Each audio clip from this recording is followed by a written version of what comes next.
Slap of light. Rolling. Whenever you'd like to start. Really? I can bring everyone. Bon retour. Welcome back. So this is today's forum on human rights. For all of those who've just connected through the internet, I'm Gabriel Marleau, and I'm your Master of Ceremonies today.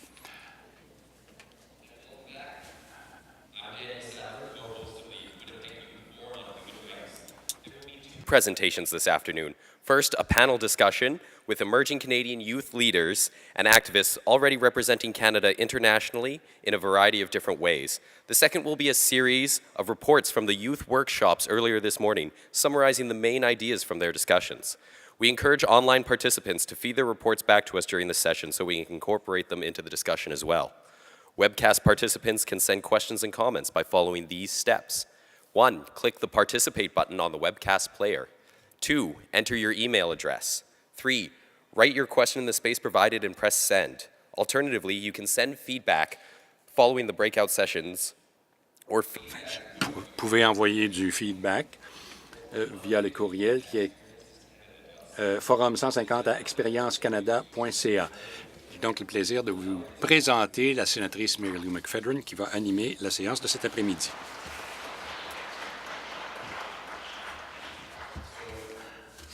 Alors, Mary Lou, en fait, ça me prendrait 1 heure pour vous présenter Mme McPhedran. Sa biographie nous donne un résumé de sa carrière comme activiste. Elle est avocate, éducatrice qui se spécialise dans les mécanismes de changement durable, en plus d'être professeure et de travailler au Sénat. Elle s'occupe de stratégies pour augmenter la diversité au sein des organismes du Parlement et de la société civile. Souhaitez la bienvenue à la sénatrice Mary Lou McPhedran.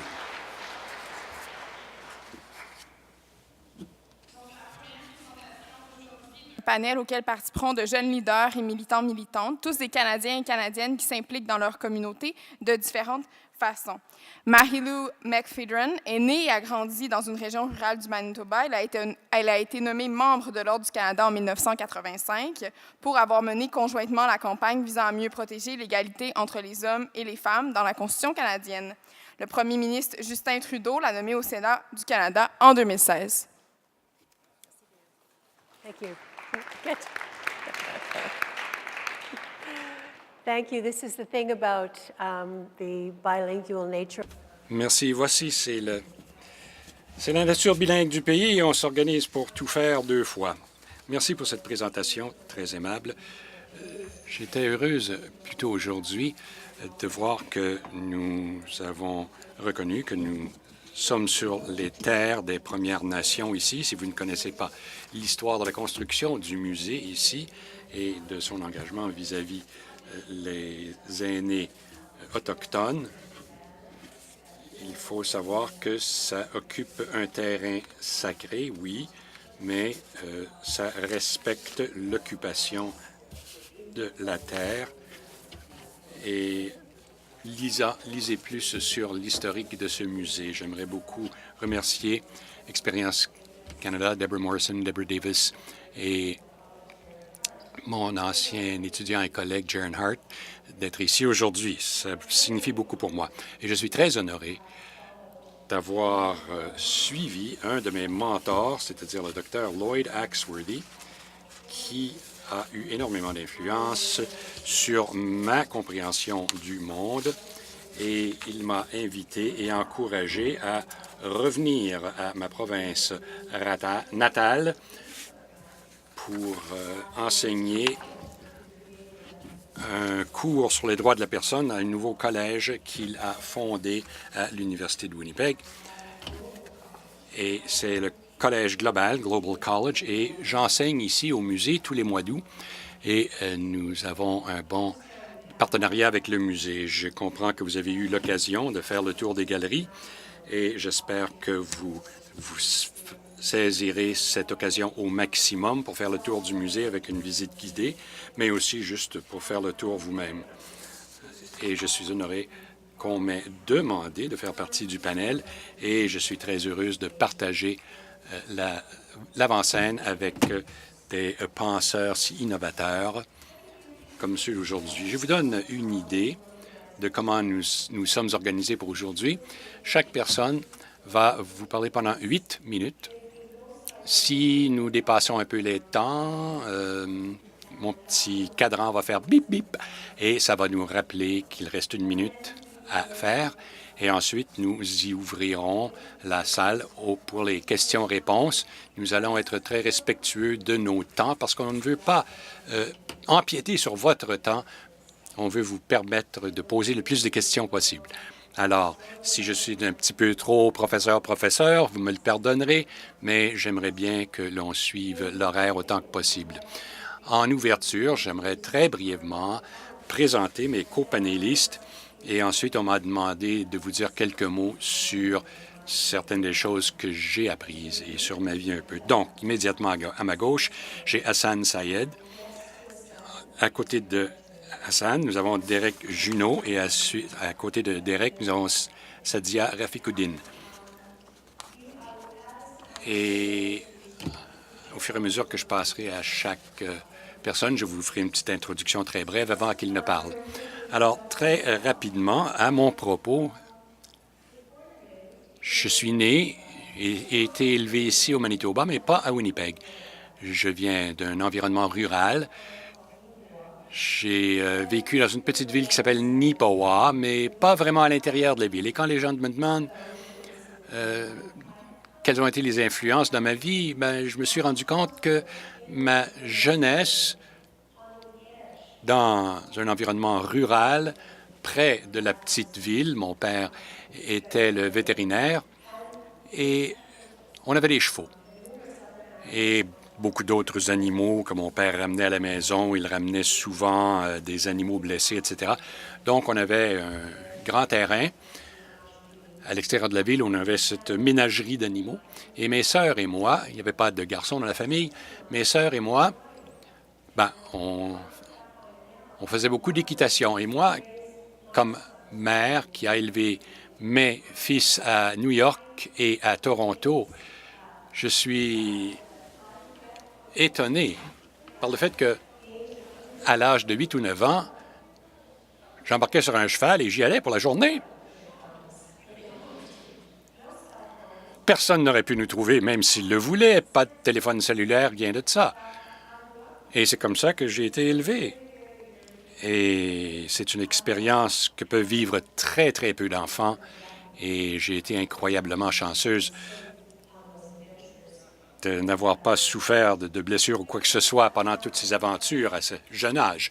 Et je le dis maintenant parce que travailler dans le champ des droits de la personne, c'est quelque chose que quand on choisit de le faire, il y a toutes sortes de contradictions tous les jours que l'on vit. Surtout quand, comme moi, on vit une vie privilégiée.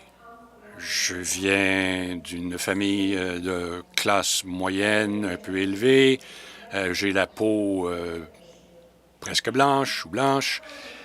Je n'ai jamais eu de problème à aller aux diverses écoles. Et ce genre de privilège, ça nous est invisible. On ne comprend pas. Jusqu'à l'âge de 19 ans, je suis devenue la première femme présidente étudiante à l'Université de Winnipeg. Et tout d'un coup, j'ai connu le sexisme. Et franchement, ça n'avait jamais fait partie de ma vie auparavant. Mes copines et moi, on menait tout dans notre petite ville, à l'école secondaire.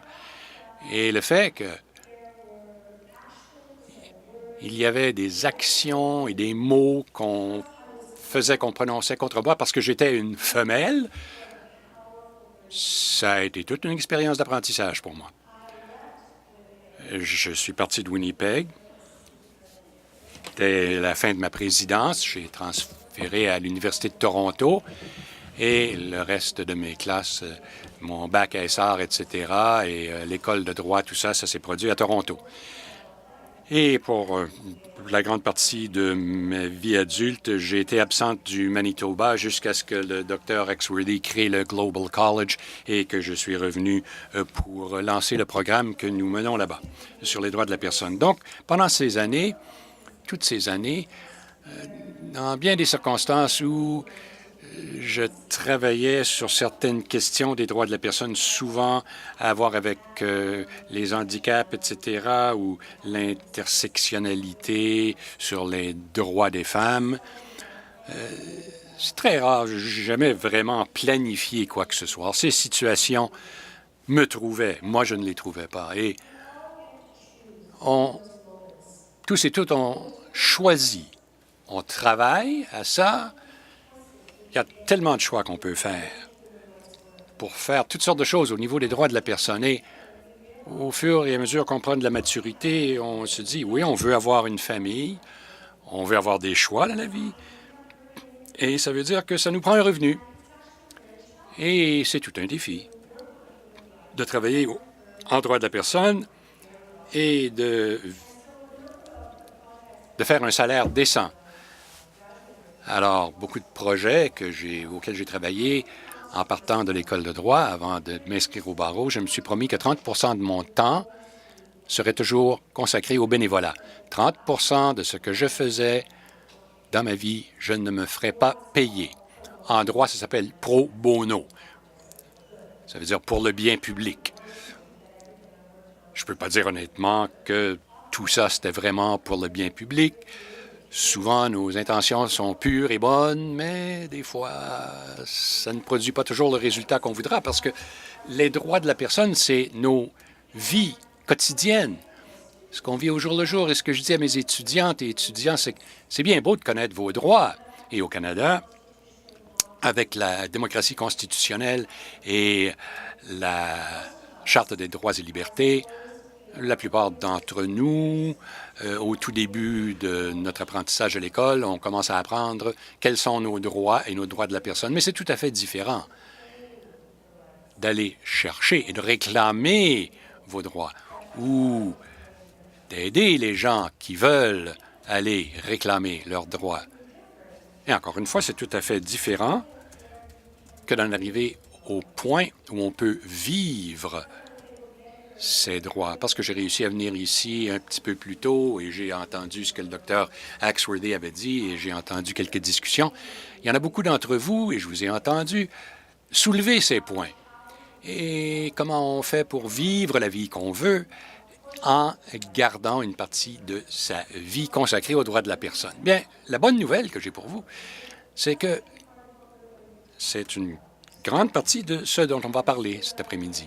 Alors, ce que j'aimerais maintenant faire, c'est de vous présenter le premier intervenant, Hassan Syed. Et je vous lis le programme, mais Hassan a obtenu un baccalauréat de l'Université Western. Parallèlement, il a obtenu un baccalauréat de la Richard Ivey School of Business, ainsi qu'un certificat en durabilité des entreprises. Il a agi, et ça a amené Hassan à être délégué de la délégation du gouvernement du Canada au 150e du Canada aux Nations unies. Et si vous voulez voir quelque chose de complexe, allez voir à New York et aux Nations unies. Pour réussir à accomplir quelque chose, c'est un énorme défi. Alors, j'aimerais qu'on souhaite tous la bienvenue à Hassan.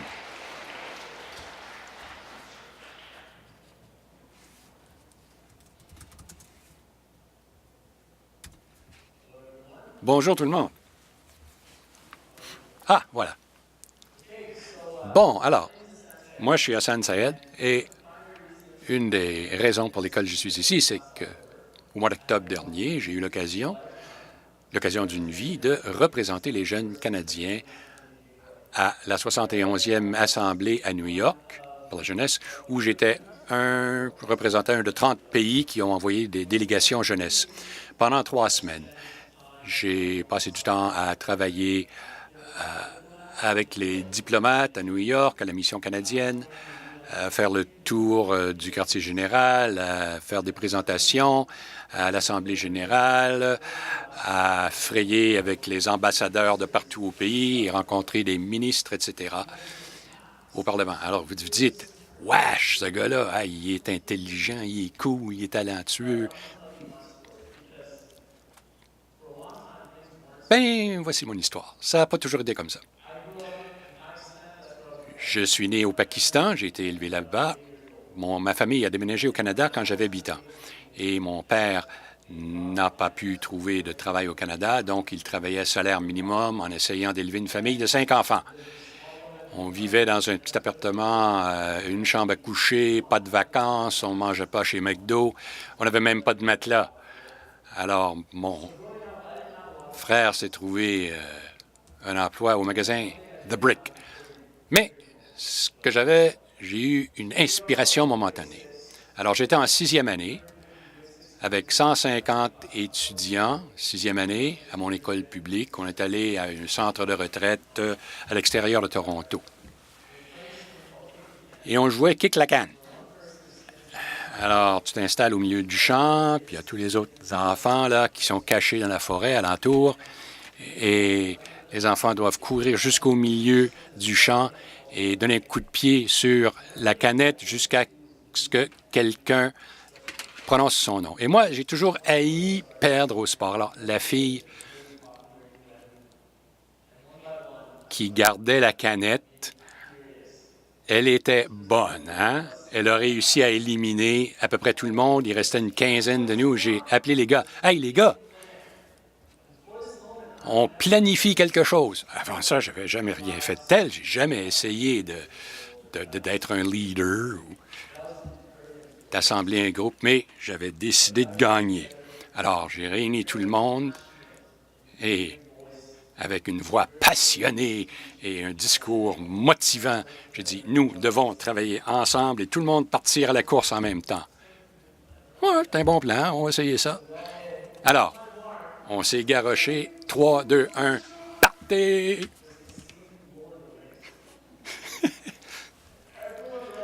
C'était le roi des anneaux. Hein? Et finalement, il y en a un qui a réussi à frapper la canette.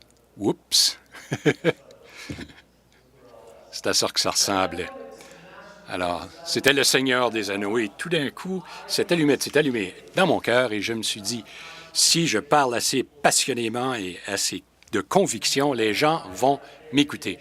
Et ce feu-là, je l'ai amené à l'université, à l'école secondaire, et finalement, j'ai eu beaucoup d'occasions très cool, des moments vraiment fantastiques. J'ai voyagé, je suis allé à 6 pays différents, ça ne m'a pas coûté une seule scène. J'ai 2 diplômes d'une des meilleures universités au Canada. 60% de mes frais scolaires ont été commandités grâce à des bourses, etc. J'ai présenté à toutes sortes de conférences, des présentations de motivants. Mais c'est pas ça, finalement, que j'essaie de vous dire. Je ne veux pas vous dire que je suis spécial, parce que, en bout de compte, je ne le suis pas. J'ai trouvé un bon fauteuil, c'est tout, hein? Habituellement, c'est Justin qui est assis là-dedans.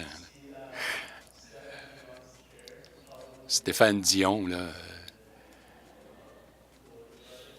Stéphane Dion ne serait pas heureux de me voir dans sa chaise, mais en tout cas, quand j'étais à New York, les gens venaient me voir tout le temps en disant « Hey, Justin Trudeau, il est comment? Il est fantastique quand il parle des jeunes, il fait la promotion des jeunes. » Et pendant longtemps, je me disais « Ben, tu sais, ouais, des beaux cheveux, beau sourire, il dit des belles choses, mais je n'ai jamais vraiment pensé à comment il réussit à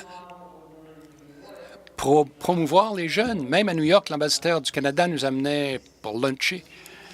Et il nous tutoyait. C'était pas comme les autres pays qui étaient là. Et une des choses que ça m'a donné à penser, c'était à quel point une grande partie de mon succès est due à tous les programmes sociaux et les opportunités de développement que j'avais vus. Quelque chose d'aussi simple que les programmes de bibliothèque, les parcs publics, les sports à l'école, les programmes de bourse d'études. Pour OSA, pour ceux d'entre vous qui sont de l'Ontario, c'est le programme de prêt étudiant. Tout ça, ça nous permet d'aller à l'école. de vraiment nous épanouir. Et donc, une des premières choses que j'essaie de vous dire aujourd'hui, c'est qu'il faut que vous soyez absolument, continuez à être fou et continuez à toujours en vouloir davantage. Il y a beaucoup de moments dans votre vie où vous allez en vouloir davantage et vous allez vous dire, OK, peut-être que je ne suis pas assez bon pour ça ou peut-être que je n'arriverai pas à faire ça. Mais ça fait rien. Donnez-vous un coup de pied aux fesses et allez-y, allez-y, faites-le. Allez rencontrer des gens, posez des questions. Mettez-vous dans ces situations afin de pouvoir profiter de ces opportunités. La manière dont j'ai réussi à rentrer aux Nations unies, c'était vraiment une chance. J'étais en voyage avec des amis en Europe après ma graduation. Et juste avant que je prenne l'avion, j'ai un ami qui m'a envoyé un courriel avec un lien à l'intérieur. Je dis, bon, de toute façon, je vais être pendant 9 heures dans un avion. Autant remplir la demande. Peut-être que je l'aurai, peut-être que je l'aurai pas. Et puis, 2 jours plus tard, j'ai eu une entrevue sur Skype. Et 2 semaines plus tard, j'étais à New York. Donc, ce sont des choses qui se produisent tout naturellement. Des fois par chance. Mais on a tous ces possibilités qui se présentent devant nous. On a tous des moments où on a ce potentiel. Donc, je vous encourage tous et chacun d'entre vous à toujours regarder de l'avant et à ne jamais vous regarder derrière.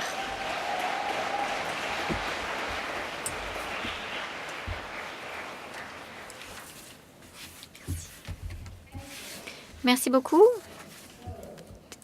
Formidable. Donc maintenant, nous allons entendre Derek Junot. Derek est le vice-président du développement des affaires pour la société Mealshare.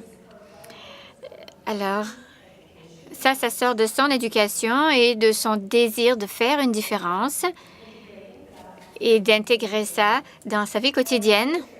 Alors, cette entreprise a été nommée la Canadian Social Venture de l'année par la Canadian Small Business Achievement Awards. Donc, je vous souhaite la bienvenue et maintenant, écoutons Derek.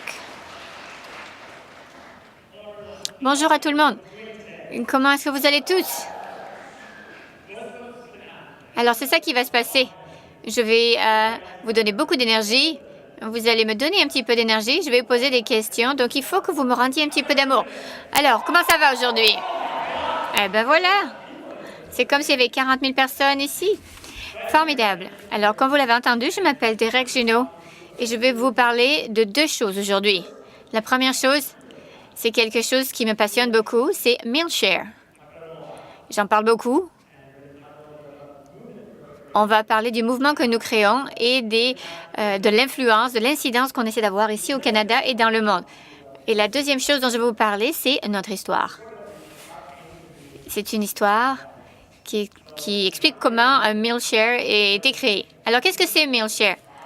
Alors, c'est un programme de lutte contre la faim fondé sur le principe « achetez-en un, donnez-en un » qui se déroule dans des restaurants. Alors, avant de vous expliquer comment, je vais vous expliquer pourquoi. Alors, pourquoi ça existe, Mealshare? Pourquoi on fait ce qu'on fait? Et pourquoi ça devrait vous intéresser? Alors, le pourquoi, la raison pour laquelle nous existons, c'est parce que la faim chez les jeunes, c'est un problème beaucoup trop apparent. C'est un problème ici même au Canada, dans notre cour, mais aussi dans le monde entier. À l'heure actuelle, ici, au Manitoba, un enfant sur 3,5 est considéré comme vivant en dessous du niveau de pauvreté et s'ils n'ont pas accès à un approvisionnement en nourriture sécuritaire. Dans ces 1 sur 5 en Colombie-Britannique, il y a des millions d'enfants qui meurent dans le monde chaque année parce qu'ils n'ont pas accès à de la nourriture. C'est des statistiques difficiles à entendre.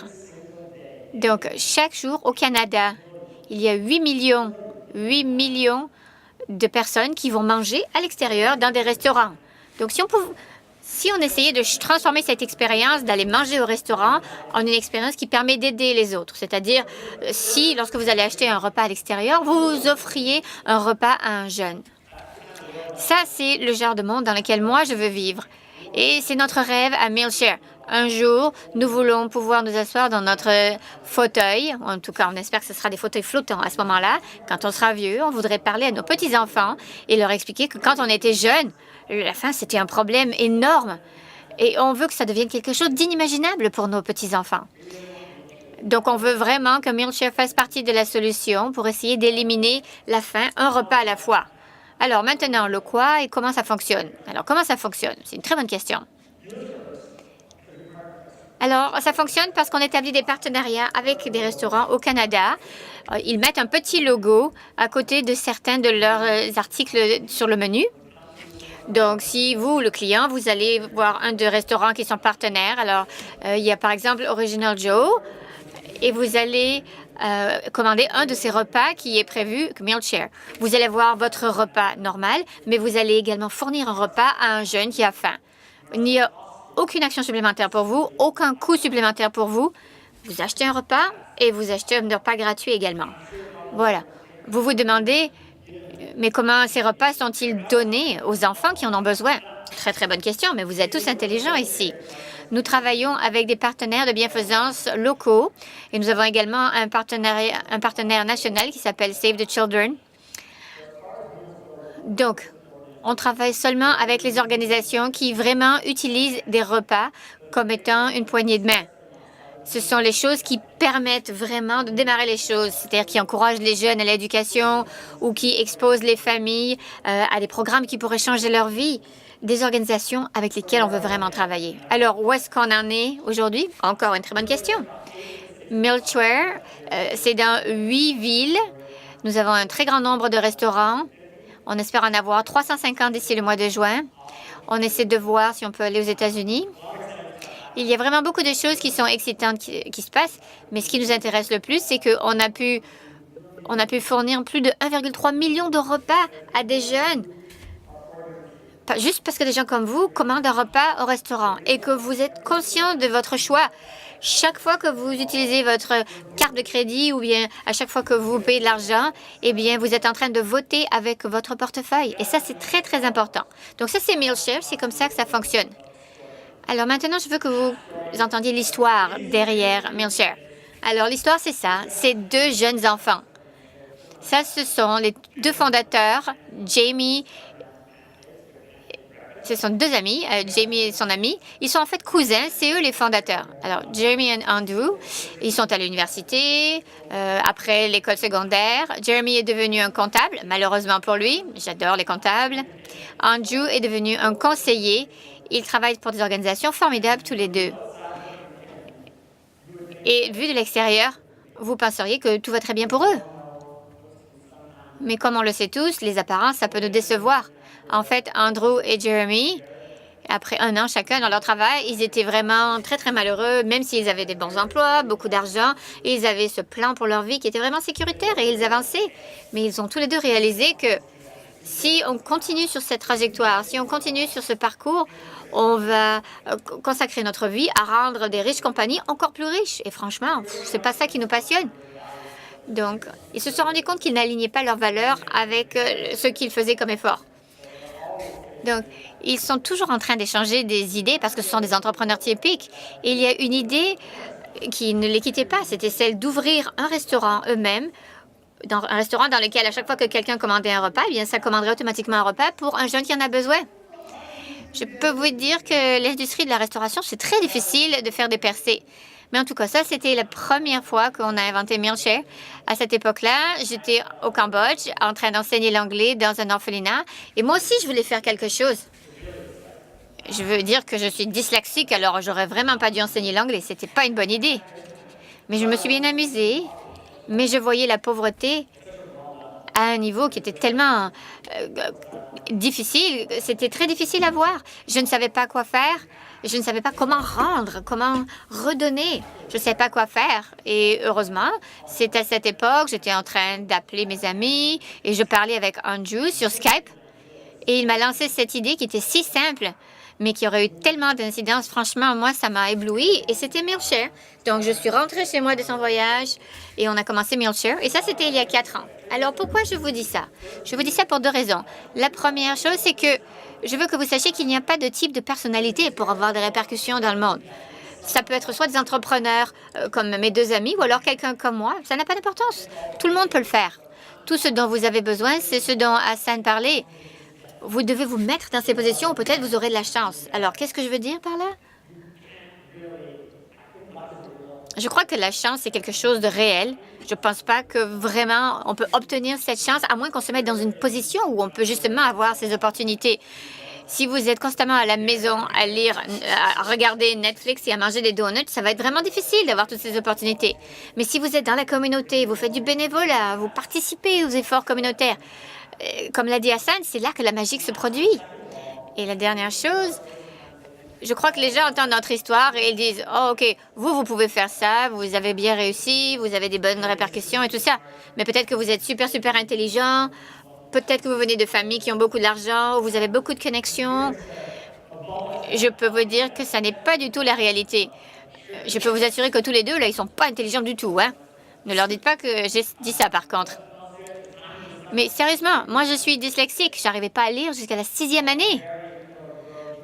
Nous avions des moyennes à l'école qui étaient vraiment moyennes. Aucun d'entre nous n'avait de l'argent et on n'avait certainement pas d'argent quand on a commencé Mealshare. Mais par contre, ce qu'on avait, c'était de l'insistance. Nous avions besoin de poser beaucoup de questions et on a demandé beaucoup d'aide. Et ça, on l'a fait tout le temps, sans cesse. On ne s'est pas arrêté. On a continué à avancer. On a fait des petits pas après petits pas. Donc, s'il y a une chose que vous devez vous rappeler d'aujourd'hui, c'est que chacun d'entre vous peut avoir des répercussions absolument énormes sur ce monde. Quelle que soit la couleur de votre peau, votre religion, vos antécédents, si vous avez la motivation, tout ce que vous avez besoin de faire, c'est de vous appuyer sur votre motivation et d'avancer. Alors, il y a une très bonne citation du Dalai Lama qui dit « Si vous pensez que vous êtes trop petit pour avoir vraiment vous faire la différence, eh bien, essayez de dormir avec un moustique dans la salle. » Merci beaucoup.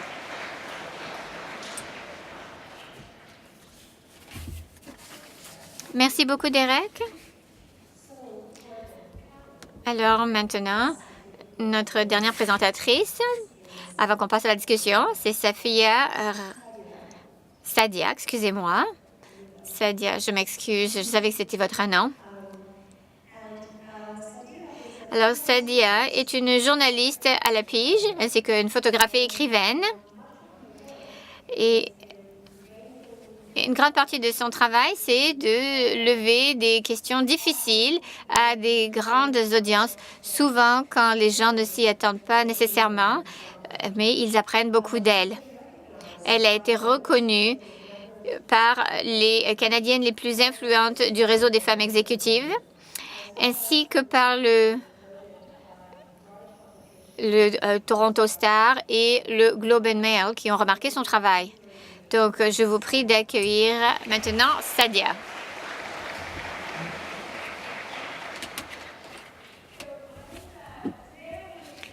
Aujourd'hui, je veux vous parler de 2 choses. Je suis très reconnaissante d'être ici. Je me rappelle, il y a 15 ans, j'étais assise là où vous êtes, en train de me demander ce que j'allais faire avec ma vie, si j'allais être capable de faire la différence, de profiter des opportunités comme je le voulais. C'était un temps particulièrement difficile dans ma vie. Alors, être ici maintenant, sur cette scène, 15 ans plus tard, et à vous regarder, je veux vous remercier tous de m'accueillir ici et de me donner la chance de vous parler à tous et de peut-être passer certaines des leçons que j'ai apprises au cours des dernières années. Je suis née au Pakistan, dans une ville qui s'appelle Surgoda. Mes parents, ma famille sont venus au Canada avec moi en tant que réfugiés. Nous fuyions la persécution religieuse. Et au cours des 26 années après ça, mes parents ont passé leur vie à vraiment lutter pour créer des possibilités pour eux-mêmes. Mon père avait ce nom qui était difficile à prononcer, donc c'était difficile pour lui d'avoir un emploi. Ma mère était enseignante au Pakistan. Elle avait un baccalauréat en art et en éducation. Et ici, on ne lui a pas donné plus que l'équivalence du secondaire. Alors ça a créé des problèmes pour avoir un revenu, pour être capable de survivre. Ils avaient également 2 enfants, mes frères et sœurs. Donc avec 3 enfants, ma mère a dit, comment est-ce qu'on va pouvoir élever ces enfants? Alors, ce qu'elle a fait, c'est qu'elle est allée à l'école. Elle est allée au collège Sheraton. Elle a eu un diplôme et elle est devenue elle elle a commencé à faire de la garderie. Ça lui a donné l'occasion de travailler avec des enfants. Et au cours des années suivantes, ce qu'elle a vu, c'est qu'une violation, eh bien, ça mène à une autre. Elle a fait l'expérience de la violence familiale. Elle a finalement divorcé et elle s'est retrouvée à nous élever tous les trois toute seule. Je pense qu'elle est la femme la plus courageuse que je connais parce que essentiellement, elle a pris rien et elle l'a transformé en travail d'une vie entière avec 3 enfants qui sont maintenant des fonctionnaires ou qui servent le public d'une manière ou d'une autre. Alors moi, ce que je voudrais vous dire, c'est que d'abord, vous devez examiner votre propre vie. Beaucoup d'entre vous ici ont sûrement des parents qui essaient de mettre de la nourriture sur la table. Ou alors vous connaissez quelqu'un qui a vraiment des difficultés à joindre les deux bouts. Mais c'est possible de grandir et de trouver ses possibilités. Une des manières dont moi j'ai réussi à trouver ces possibilités, c'est que j'ai trouvé ma tribu. Très jeune, comme je l'ai dit, ma mère, elle fournissait des services de garderie. Eh bien, il y a une femme qui a mené ses 2 filles à notre garderie, Myriam du Sri Lanka. Elle a marié Brian Downey, qui est vraiment un homme blanc très gentil de Scarborough, en Ontario. Et ce que j'ai vu au travers de leur vie, c'est 2 personnes qui venaient de mondes très, très différents, mais qui ont créé vraiment une très belle famille. Et ça, pour moi, c'est devenu un exemple de la manière dont je voulais vivre ma vie. Mariam m'a donné des milliers de lifts pour aller à l'école pendant cette période-là. Tous les matins, elle venait me chercher lorsque j'étais à l'université et elle me conduisait à la station Kipling à Toronto. Et de là, je prenais le métro pour aller jusqu'à l'école, c'est-à-dire l'Université de Toronto. Et c'est pendant ces trajets en voiture que nous avons eu des centaines de conversations, elle et moi. On a partagé tout ce que vous pouvez imaginer. Et tout ce que j'ai fait pendant tous ces trajets, c'était d'écouter ce qu'elle me disait. J'ai écouté les histoires sur sa vie, sur la manière dont elle et Brian élèvent leurs enfants. J'ai appris toutes sortes de choses que je voudrais appliquer dans ma vie pour élever une famille et pour contribuer. J'ai vu une femme qui a contribué à la chorale de son église, qui a contribué à sa communauté. Et de plein de petites manières, elle a bâti une vie pour elle-même où elle est devenue un modèle pour toutes les personnes autour d'elle. Et ça, c'était très inspirant pour moi.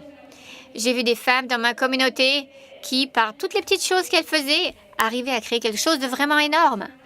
Alors, parfois, quand j'étais à l'école secondaire, je pensais souvent, comment est-ce que moi, je vais faire la différence dans ce monde? Et ce que j'ai appris de ces modèles dans ma vie, c'est qu'on peut faire la différence dans à peu près tout ce qu'on fait. Ça peut être simplement avoir des conversations très difficiles, que ce soit avec vos parents ou avec vos amis. Vous pouvez écouter, vous pouvez voir si un de vos amis a peut-être un moment difficile et vous pouvez les appuyer. Vous pourrez visiter une communauté des Premières Nations.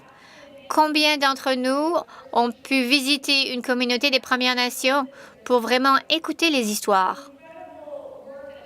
Le travail incroyable que les aînés font, ça peut nous enseigner tant sur qui nous sommes en tant que pays.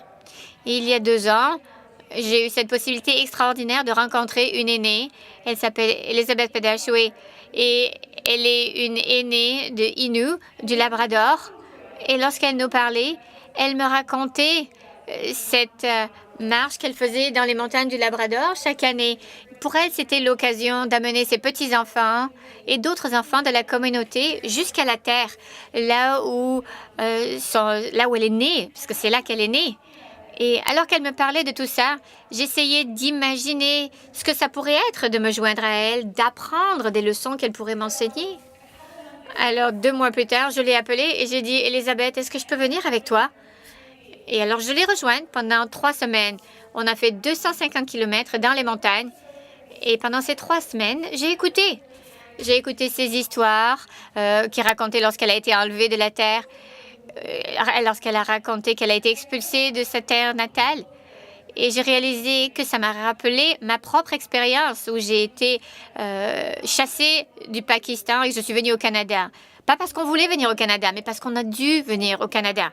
Alors, cette femme, Elisabeth, que je ne connaissais absolument pas, elle m'a tellement enseigné sur ma propre identité et qui je suis en tant que personne. Donc, après que vous quittiez aujourd'hui, vous allez retourner chez vous, vous allez revoir vos parents, vos amis, vous allez vous parler ici les uns les autres. Je vous encourage à vraiment écouter, à voir ces conversations, parce que c'est là que le travail sur les droits de la personne commence vraiment. Ça commence par se parler les uns les autres, à commencer par contribuer dans vos propres communautés. Il y a beaucoup de travail à faire, je peux vous assurer que ça ne manque pas. Mais chacun d'entre vous a une opportunité de faire beaucoup. Une des plus grandes leçons que j'ai apprises, c'était de jeunes qui travaillaient avec moi dans une banque alimentaire. En Ontario, il y a une possibilité de faire 40 heures de service public en faisant du bénévolat. Et j'ai décidé qu'après avoir reçu mon diplôme universitaire, je suis rentrée dans ma communauté de Mississauga et j'ai travaillé dans une banque alimentaire. Et là, j'ai rencontré des centaines de jeunes, des jeunes personnes. Certains étaient à l'élémentaire, certains étaient à l'école secondaire ou d'autres à l'université. Beaucoup d'entre eux sont venus parce qu'il fallait qu'ils fassent 40 heures de bénévolat afin de pouvoir obtenir leur diplôme du secondaire. Mais beaucoup d'entre eux ont fini par simplement rester parce qu'ils ont réalisé la différence qu'ils faisaient vraiment, non seulement dans leur communauté, mais aussi sur les individus eux-mêmes. Ce sont ces moments où ils donnaient à une mère qui avait besoin de lait maternisé, qu'elle ne pouvait pas se permettre d'acheter.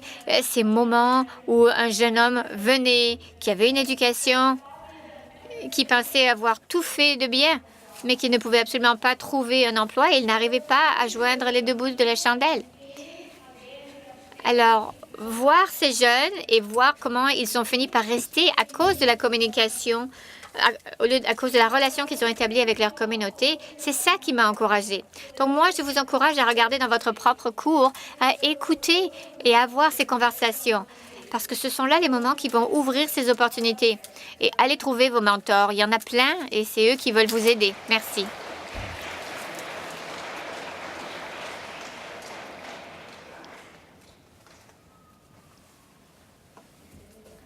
Donc, nous avons maintenant le temps pour quelques questions. Oui. Donc, je vais demander aux jeunes ambassadeurs qui s'occupent des micros de, s'il vous plaît, vous mettre dans les allées. Alors, les jeunes qui ont des questions, s'il vous plaît, faites la queue devant les micros pour que l'on puisse passer au travers autant de questions. Nous allons demander 2 ou 3 questions en même temps et vous pouvez répondre peut-être en groupe. Donc, on va commencer de ce côté ici. Bonjour, je m'appelle Sia et je suis de Kelowna, en Colombie-Britannique. Je me demandais le mouvement Blue Toad qui a été commencé par la Fondation David Suzuki. Est-ce que c'est plausible selon vous et quelles sont les implications si l'on considère les aspects économiques et juridiques?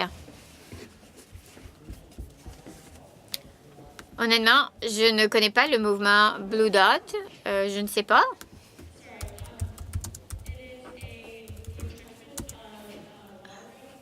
Alors, c'est le mouvement qui vise à faire en sorte que les droits aquatiques soient en fait entérinés dans notre charte des droits canadiens. Donc, bon, bravo, vous avez réussi à effectivement résumer ça très bien. OK, nous allons prendre 2 questions. 2 questions de Adam et 2 questions de Kayla. Bonjour, je m'appelle Jason de Richmond, Colombie-Britannique. Alors, tous les 3, vous avez mentionné qu'il fallait profiter des opportunités et sortir de notre zone de confort. Y a-t-il des activités, des programmes ou des organisations qui vraiment ont changé votre vie et qui pourraient changer la nôtre aussi? Oui, hello, je m'appelle Lekita Kassuri. Je suis de Vancouver, Colombie-Britannique. Ma question, c'est pour Hassan et Sadeya. Je suis moi-même une immigrante. Je suis venue lorsque j'avais 8 ans, donc la même chose que vous. Et mon idée des droits de la personne est certainement différente de mes pères, qui, eux, sont nés ici et qui ont été élevés ici. Comment est-ce que ça a eu... Quel genre de répercussions ça a eu dans votre carrière et dans vos activités de droits de la personne?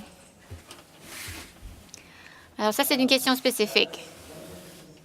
Alors, une des choses qui a été mentionnée et qui est vraiment très importante, c'est que équilibrer la perspective économique et la perspective des droits de la personne, comme vous, c'est-à-dire, bon, en tout cas, peut-être pas, mais il y a dans le cas de nombreux immigrants, ils ont fait face à des défis économiques très difficiles. Et bien souvent, en tant que gagne-pain dans la famille, vous devez travailler dur, étudier, devenir un docteur, un ingénieur. Vous devez faire de l'argent et essayer d'élever le statut de la famille. Et je crois que les droits de la personne, c'est quelque chose qu'on peut incorporer dans sa vie à n'importe quel moment. Alors, la première partie, bien sûr, c'est toujours de vous occuper de vous-même, établir vos propres objectifs et ensuite incorporer votre obligation civique à n'importe quel moment. Et pendant que je parle de ça, le programme qui a vraiment changé ma vie, c'était le Redfish School of Change, qui est à l'Université de Victoria en Colombie-Britannique. C'est un cours de 6 semaines. Ils prennent des étudiants. C'est un programme d'apprentissage par expérience sur les valeurs communautaires. Donc moi, j'ai grandi à Toronto.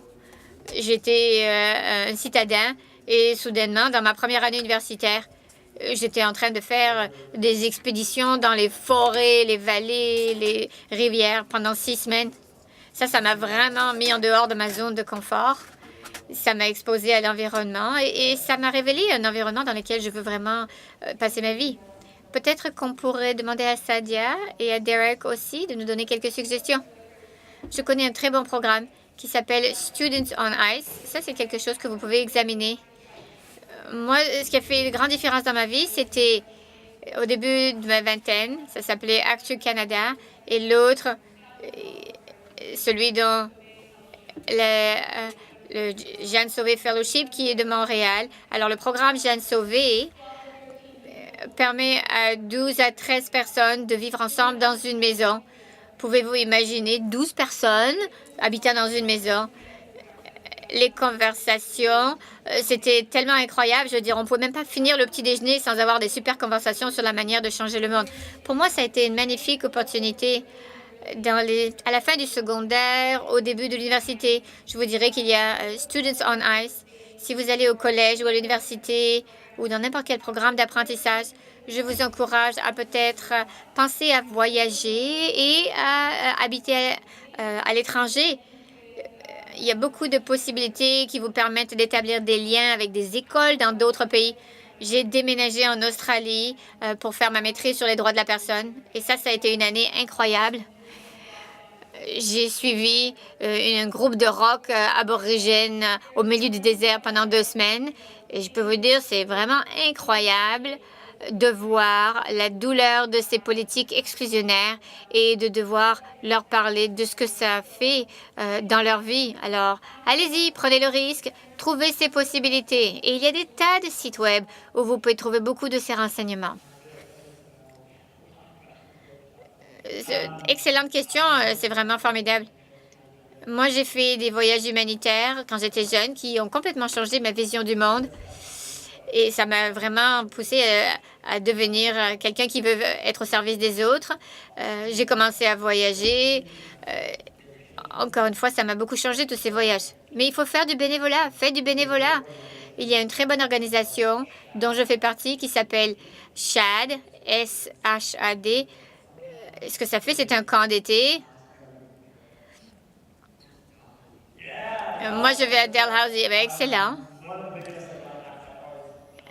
Un des meilleurs trucs dans la vie, je dis, OK, si vous trouvez une super organisation avec laquelle vous voulez une opportunité, allez trouver l'organisation, allez voir l'organisation, asseyez-vous, faites autant de recherches que possible sur cette organisation, asseyez-vous avec quelqu'un de l'organisation pendant un café.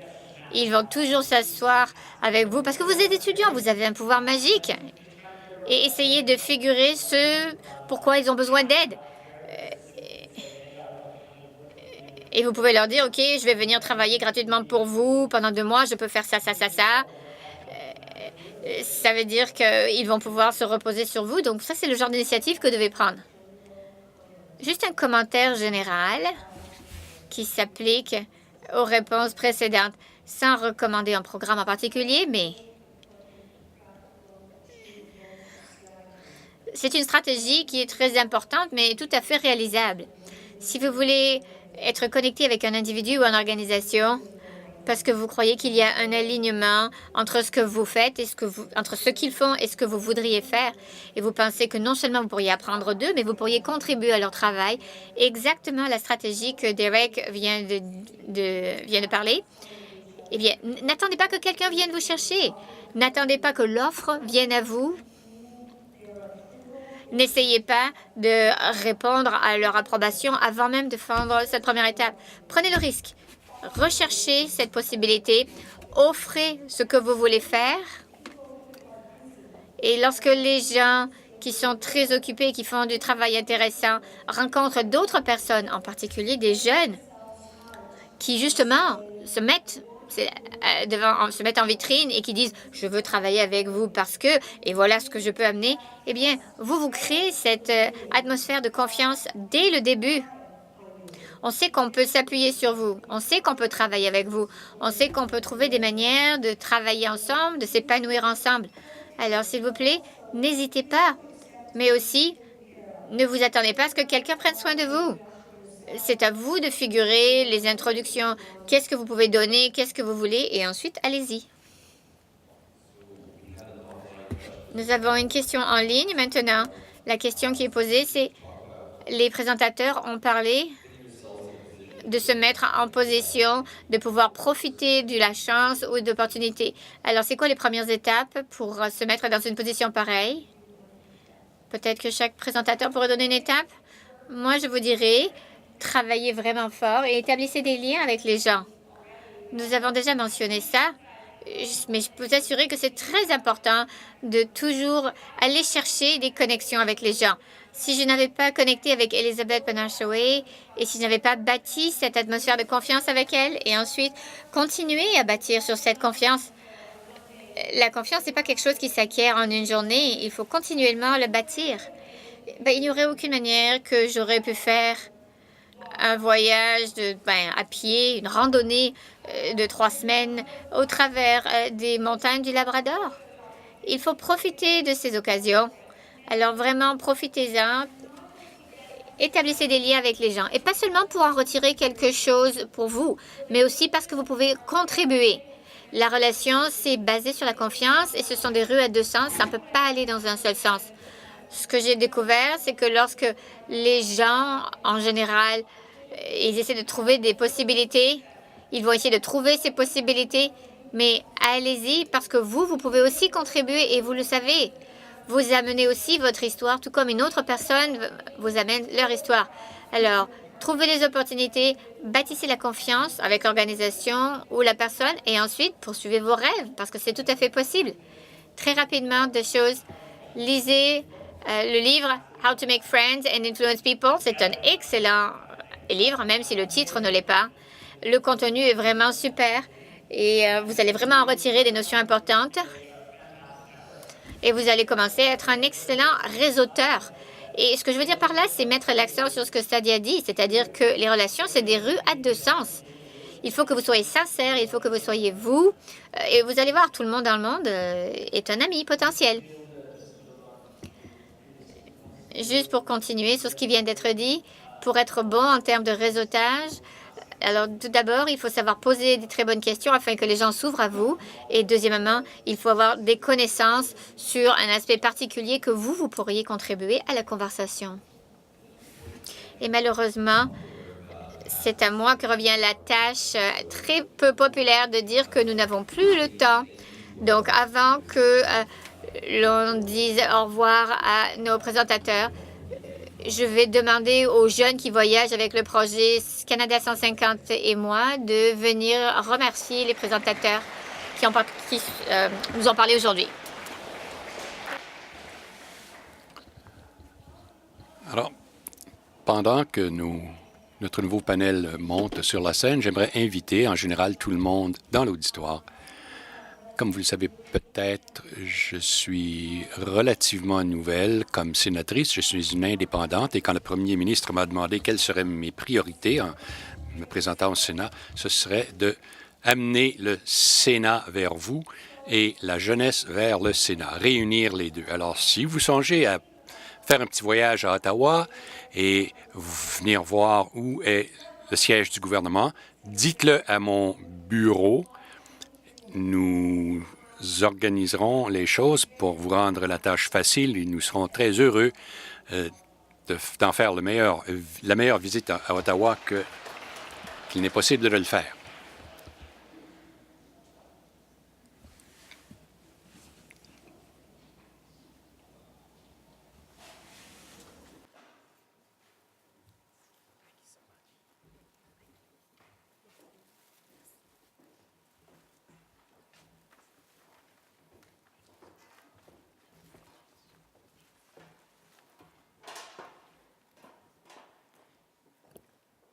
Pour notre dernière séance, nous aimerions vous offrir la possibilité de discuter des idées qui ont été exprimées par les jeunes dans le cadre de notre événement d'aujourd'hui.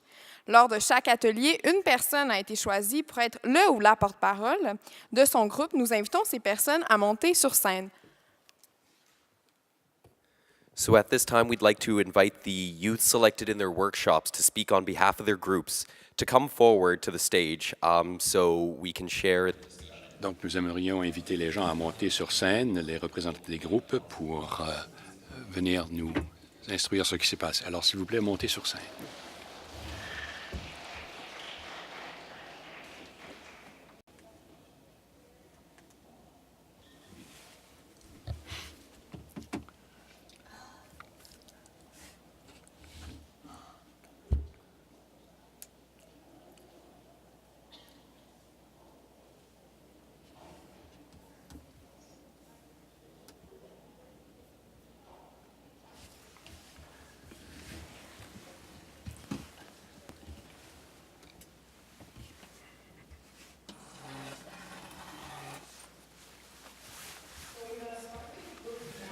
Alors, on va commencer avec le groupe numéro 1. Bonjour, faisons partie du groupe 1. Je suis Mario Wallace de Minnedosa, Julian Tollison de Minnedosa. Alors, notre groupe a discuté surtout des questions concernant les Autochtones, y compris accès à l'eau propre, les services d'urgence et la sécurité alimentaire. Comme humains, nous avons toutes et tous le droit d'avoir ces choses, puisque ce sont les choses essentielles pour la vie humaine. Alors, en niant aux Autochtones ces services, et nous n'observons pas la Charte des droits de notre pays, nous ne respectons pas cette charte. Nous avons discuté des mesures à prendre pour résoudre les problèmes. Tout d'abord, il faut éduquer le public et leur apprendre quels sont les problèmes. La plupart des gens ne savent pas ce qui se passe pour les Autochtones, quels sont leurs problèmes. Plus il y a des gens au courant, plus on pourra faire de changements. Les membres de notre groupe ont dit comment on leur a enseigné les conditions humaines à travers le monde, et c'est pour ça qu'ils se sont engagés au niveau des droits de la personne. Et c'est l'importance de l'éducation dans ce domaine. Deuxièmement, il faut construire les relations entre les diverses communautés et les gens. Et si nous avons des relations fortes entre les communautés autochtones et nos gouvernements et tout le monde au pays, nous pouvons faire en sorte que le monde soit un meilleur endroit à vivre. Comme individu, on peut faire de la réflexion, reconnaître quels sont nos préjugés, avoir des conversations avec nos familles et amis et se servir des médias sociaux pour rendre les gens, pour conscientiser les gens de façon plus globale et générale. Merci. Alors, le groupe numéro 2 maintenant.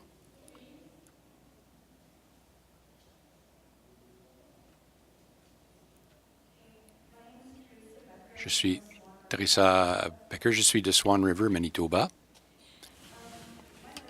Mon groupe a parlé de changement, ce qu'il faut faire. Donc, il faut faire tout d'abord du changement. Il faut changer immédiatement l'égalité pour les Autochtones. Il faut faire preuve de patience et essayer de persuader d'autres pays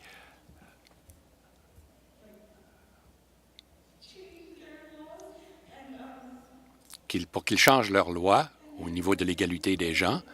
Et le deuxième point, c'est la place du Canada sur le globe.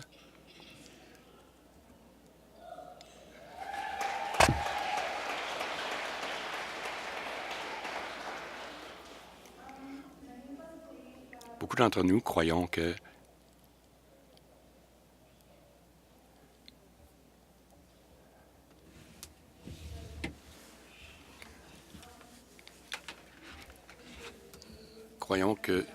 nous devrions servir d'exemple aux autres pays et être les gardiens de la paix, mais dans certaines circonstances particulières, ça prend de la force pour faire avancer les idées.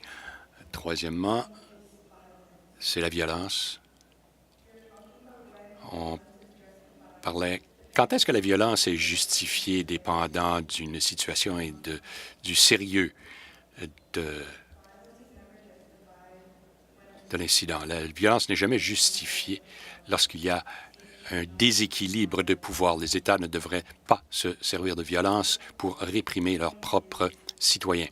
Quatrièmement, qu'est-ce qu'on peut faire précisément, spécifiquement comme pays? On peut encourager les pays à respecter les droits de la personne et servir de modèle pour ces pays.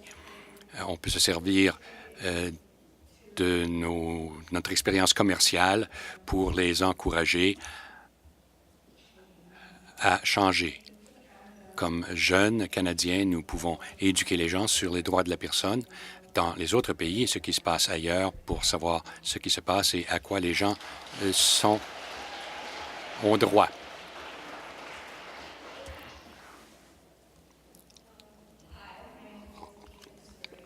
Je suis Lakita Couture et je viens de Vancouver et moi c'est le groupe 8. Nous avons eu un groupe très intéressant, il y a eu beaucoup de réponses et la première question qu'on nous a posée c'est le traitement de la société autochtone au Canada, c'est quoi et pourquoi cette réconciliation se produit si tard et comme jeune, qu'est-ce qu'on peut faire pour aider le gouvernement ou la société en général à corriger la situation? Nous avons dit que les Autochtones qui vivent dans ce pays depuis 13 000 ans ou plus, ont droit aux mêmes droits que tout le monde et qu'ils ont droit à toutes les normes que tout le monde. Il y a eu un débat sur qualité versus égalité et comment ça fait une différence au niveau de l'approche des gens. Par exemple, les réserves où vivent la plupart des Autochtones, les ressources sont très limitées. Ils n'ont pas d'eau potable, ils n'ont pas de bonnes écoles et ils n'ont pas les mêmes occasions et qui s'offrent à tous les autres Canadiens. Et nous avons pensé qu'en conscientisant les gens à ce propos et en parlant à la population en général et au gouvernement, qui en fait prend les décisions, que les gens comprennent que ça prend des changements et qu'ils comprennent enfin les besoins de ces gens. Et nous, comme jeunes, qu'est-ce qu'on peut faire? Comment peut-on s'impliquer? Pourquoi la conscientisation, mais pas l'action? C'est bien facile de parler de la conscientisation, mais faire quelque chose, même comme jeune ou comme adulte, c'est toujours difficile.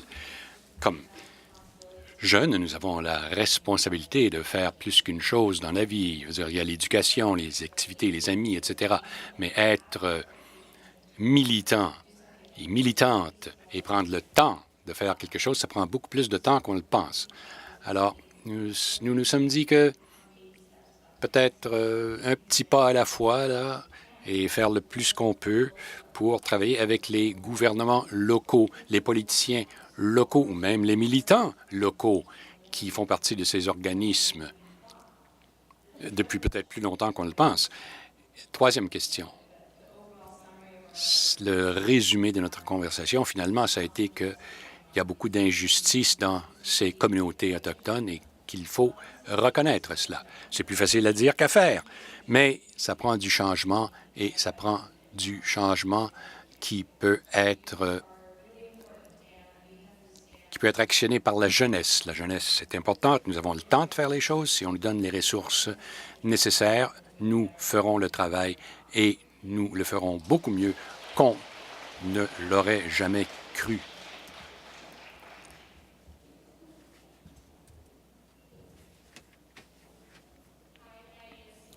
Je suis Sogi, je viens d'Ottawa. So before anything. Alors, avant d'en dire plus, dans notre discussion de groupe, qui a été plus comme une conversation de groupe, que quelques individus ont été assez braves pour partager avec nous leur expérience comme discrimination contre les Autochtones et contre les Autochtones, les femmes autochtones. Et nous apprécions les histoires. Leur perspective et expérience personnelle avec les femmes autochtones assassinées ou enlevées. Et nous voulons remercier ces gens et nous avons le plus grand respect pour vous. In highlighting En mettant l'accent sur certaines des discussions dans notre groupe, nous avons parlé du peu qui sépare l'isolation, l'intégration et l'assimilation des communautés autochtones. On a discuté la marge qui est très étroite entre l'isolation, l'assimilation et l'intégration des peuples autochtones dans notre société. we also reiterate Nous avons aussi réitéré l'importance de nous servir de notre âge et de notre jeunesse à notre avantage pour éduquer les plus jeunes et les plus jeunes que nous lorsqu'ils nous regardent, et éduquer aussi les gens plus vieux, les adultes, puisque les deux parties nous respectent. Et comment nous devons, comme les adolescents, utiliser et éduquer, utiliser notre âge à notre avantage pour éduquer la génération plus jeune ainsi que les adultes dans notre société. Et nous sommes respectés par ces deux parties et nous avons une voix.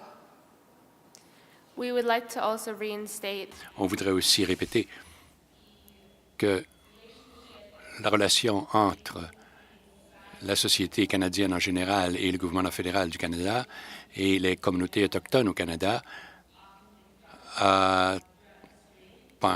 de toute notre histoire, a toujours été un petit peu instable, et nous sommes deux sociétés distinctes et nous sommes différents, et c'est vrai. Mais malgré cela, nous sommes égaux et nous devons travailler ensemble. La relation entre le peuple autochtone et la société canadienne est très facturée. Nous avons une histoire pour prouver ceci. Mais nous sommes vraiment différents. Cependant, nous sommes très égaux et nous devons travailler ensemble comme un parti jointe. and finally Et enfin, on a discuté comment, à l'avenir, en termes de but tangible, nous, comme jeunesse ici, pouvons retourner chez nous, dans nos communautés, et faire une différence. Qu'il s'agisse d'une petite différence, juste à parler à vos amis, à votre famille, ou si vous avez une plateforme ou un organisme quelconque qui peut vous aider, et pour réitérer encore une fois qu'on nous a tous et toutes choisis pour venir ici. Quand vous retournez à vos villes et vos communautés, utilisez votre voix et sagesse et créez un changement. C'est pas très difficile, on peut faire les petites choses et il y a une grande différence. Et vous êtes choisi de participer dans cette forum pour une raison, alors utilisez ceci et vous devez être très confident. thank you. Thanks. Merci.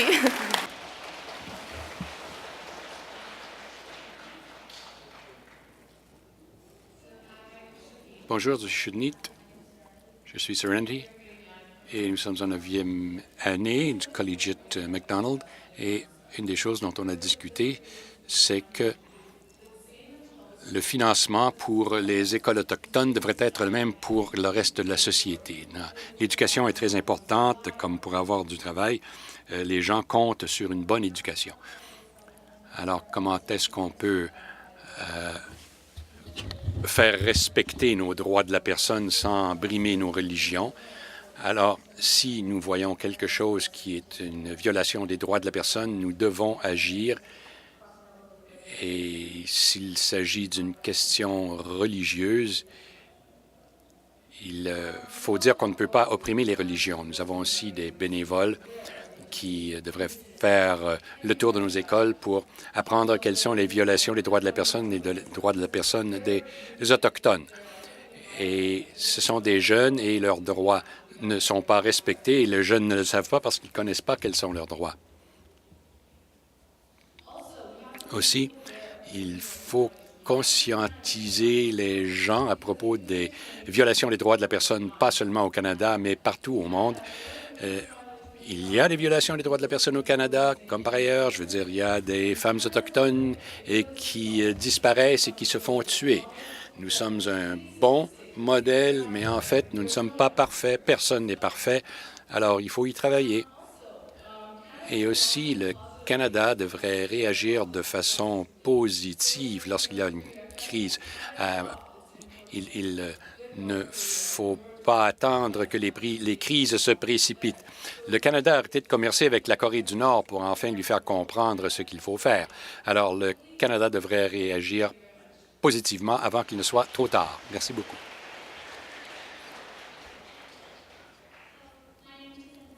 Je suis Jaskindo Talagahaski, je suis de Winnipeg, je suis du groupe 5. Nous avons parlé d'idées multiples concernant le Canada sur une échelle globale et nationale. Nous avons parlé de droits autochtones.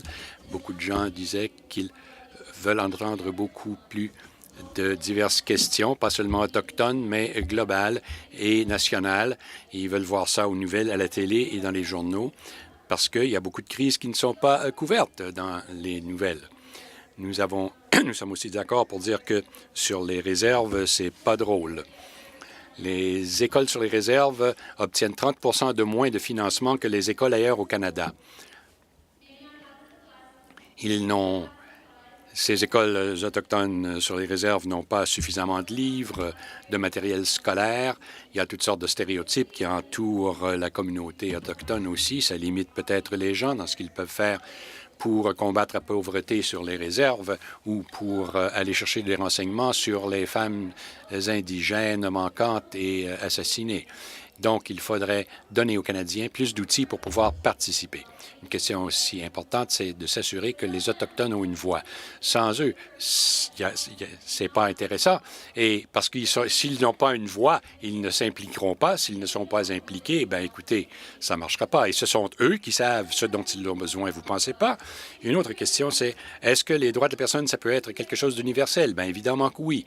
Les droits de la personne, c'est un besoin fondamental pour tout le monde, peu importe où on vit. La plupart des gens n'ont pas dit que c'était impossible. La plupart ont dit oui, c'est possible, mais ça prend énormément de travail. Avec le terrorisme partout au monde, peut-être qu'il faudrait faire un petit peu plus de travail pour en arriver à un résultat positif. Ensuite, notre génération a tellement de potentiel pour améliorer le monde.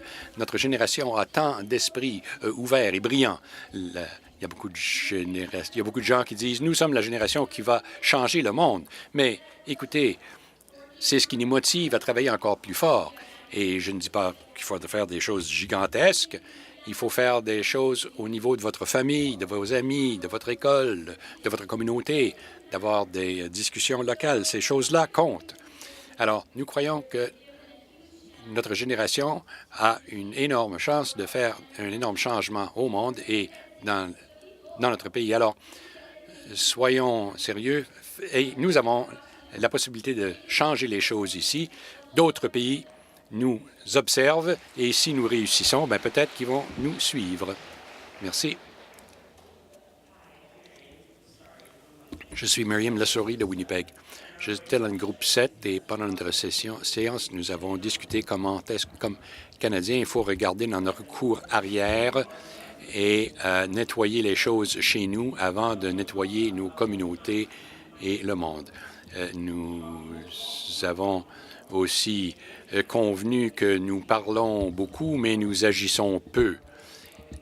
Et quand même, nous avons tellement de bénévoles qui nous ont donné l'occasion ici aujourd'hui de parler et même d'agir en fonction de nos paroles.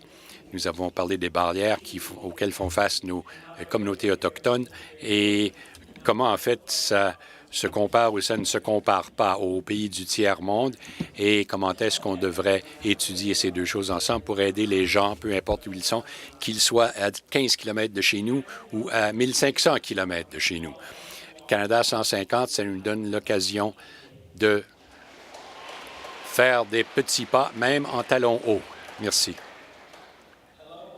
Bonjour, je suis Ben McIntyre, je suis de Winnipeg, Manitoba. Une des choses dont on a discuté, c'est les différentes façons dont on peut en fait conscientiser les gens sur les problèmes des Premières Nations.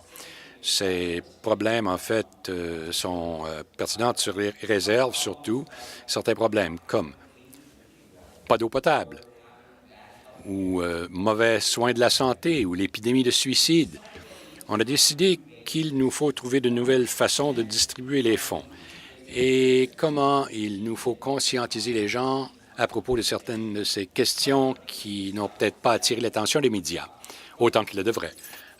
on s'est dit qu'une des façons de partager l'information et d'essayer de conscientiser les gens, ce serait via les médias sociaux, mais évidemment, en choisissant cette mesure, nous devons être conscients de l'information que nous disons et nous assurer que ce ne sont pas des fausses nouvelles. L'autre chose dont nous avons parlé, c'est qu'il y a beaucoup d'éducation. On donne beaucoup d'instructions à la jeune génération. C'est fantastique, mais une des choses qu'il faudra peut-être faire à l'avenir, c'est d'essayer d'éduquer les plus vieux, la plus vieille génération, tous nos parents. Nos parents n'ont rien appris à propos des écoles résidentielles et tout ça, des pensionnats résidentiels. Alors, plutôt que de parler seulement aux jeunes, ce qu'on doit absolument faire, mais nous devons aussi nous concentrer sur le reste du Canada, pas seulement sur la génération à venir. On est d'accord pour dire que le Canada devrait être impliqué au niveau du gardiennage de la paix international. Mais ce n'est pas chacun d'entre nous qui veut prendre un fusil pour aller faire respecter la paix ailleurs. Et que c'est peut-être pas la meilleure façon pour le Canada de faire les choses. Et peut-être qu'on devrait envoyer des médecins, des professeurs, des fonds, de sortir les réfugiés de ces zones de guerre. Nous nous sommes aussi mis d'accord sur le fait que une des façons pour le Canada d'aider à améliorer le monde, c'est de montrer l'exemple. Mais évidemment, on peut montrer l'exemple seulement lorsqu'on donne un exemple nous-mêmes. Donc, nous devons commencer par régler nos propres problèmes ici au Canada avant d'aller dire aux autres quoi faire. Merci.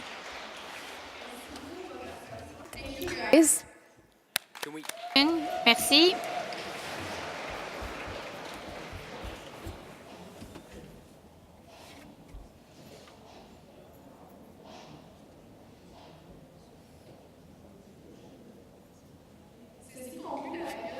Présentation de nos jeunes. Merci infiniment de l'incroyable dose d'énergie que vous avez déployée, chacun et chacune d'entre vous, dans les discussions d'aujourd'hui.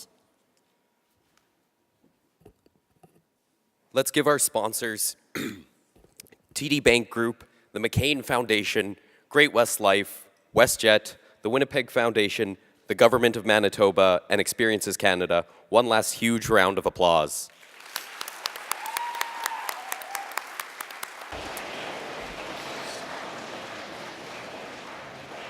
On les applaudit bien fort. Avant que l'on quitte aujourd'hui, nous avons deux choses à vous demander. Nous sommes en train de distribuer des formulaires d'évaluation pour les événements d'aujourd'hui. Pour ceux qui sont en ligne, il va y avoir un lien pour le formulaire d'évaluation qui vous sera envoyé à votre courriel électronique et aussi sur la page. Nous vous demandons de, s'il vous plaît, remplir les formulaires d'évaluation. Nos financiers au ministère du patrimoine canadien accordent beaucoup de valeur à la rétroaction des participants. Nous espérons qu'il y aura davantage d'événements pour les jeunes à l'avenir. Nous avons également inclus un scrutin à l'intérieur. Vous pouvez voter pour 3 jeunes en ligne ou 3 jeunes sur place et vous aimeriez qu'ils représentent le Canada au niveau national. Nous distribuerons des formulaires d'évaluation à propos de l'événement d'aujourd'hui. Pour les personnes parmi vous qui participent en ligne, un lien vers le sondage sera affiché à la fin de cette session et un autre vous sera envoyé à votre adresse courriel. Nous vous prions de bien vouloir prendre le temps de le remplir. Deuxièmement, nous avons besoin de votre aide afin de décider qui sera choisi pour se rendre à Ottawa. Vous pouvez voter pour vous-même, mais vous pouvez également voter pour une autre personne. Pour ceux et celles qui participent en ligne, on ne vous oublie pas. Vous allez également recevoir un lien via Internet. Please complete both the ballot and the survey before. S'il vous plaît, remplissez à la fois le sondage et aussi votre bulletin de vote. Et vous pouvez donner tout ça à nos jeunes ambassadeurs qui portent l'étiquette rouge. Merci beaucoup pour votre participation. Que vous ayez à Ottawa ou non, soyez fiers de ce que vous avez fait aujourd'hui. Votre voix est importante et vos actions font la différence pour s'assurer que le Canada va continuer à être accueillant et plus inclusif, ainsi qu'un modèle de diversité pour les autres pays. Merci tout le monde pour votre participation. C'était vraiment inspirant de vous voir tous et de vous entendre discuter des droits de l'homme. J'espère que vous allez continuer d'avoir ce type de discussion de retour à la maison et dans vos communautés. Plus que tout, continuez à faire entendre votre voix et vous avez toutes les raisons d'être fiers de vous pour le rôle que vous avez joué aujourd'hui. Merci également aux jeunes des écoles du Manitoba qui sont venus participer en grand nombre. Votre présence est vraiment appréciée. Je vous dis à bientôt et j'espère vous voir à Ottawa. Merci.